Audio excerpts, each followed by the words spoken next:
代の発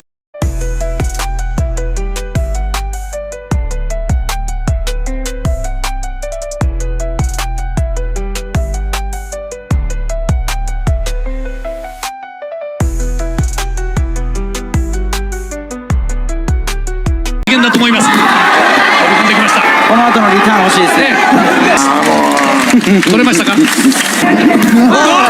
れがね、いいかバディボディですけどね。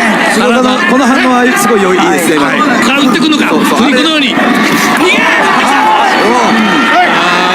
もう一回振っています。一発二発と落ちて相手の内割りを狙いましたがカバーされました。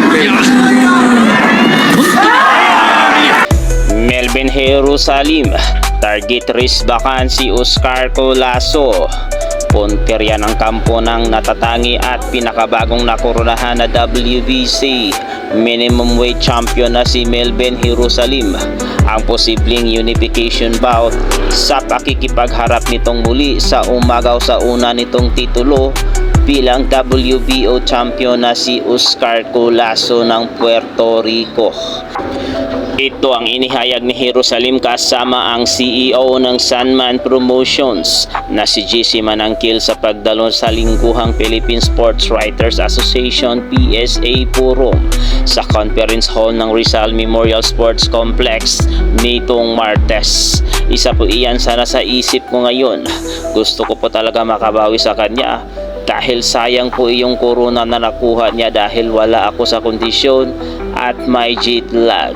Sabi ni Jerusalem na natatanging Pilipinong kampiyon ngayon sa boxing matapos mabigo ang ilan nitong mga kababayan noong 2023. Matatandaan na natalo si Jerusalem kay Colasso sa ikapitong round upang agawin ang WBO World Strawweight title noong isang taon.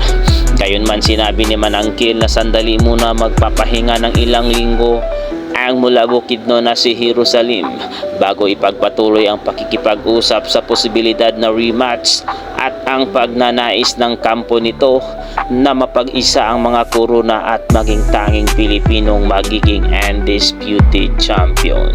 Hindi naman naitago ni Jerusalem ang mangamba bago simula ng kanyang laban dahil sa nalasap na kabiguan ng kanyang mga kapwa Pilipino boxer.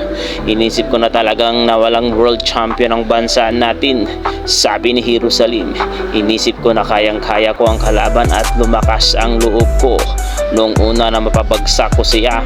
Sabi pa ng dating Philippine National Games PNG silver medalist noong 2014.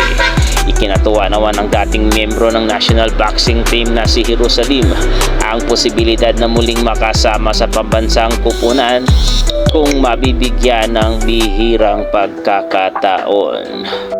Dati po akong lumalaban sa national team at nanalo ng silver. Hindi naman po namin inaalis ang posibilidad na isama kung mabibigyan tayo ng chance, sabi ni Jerusalem.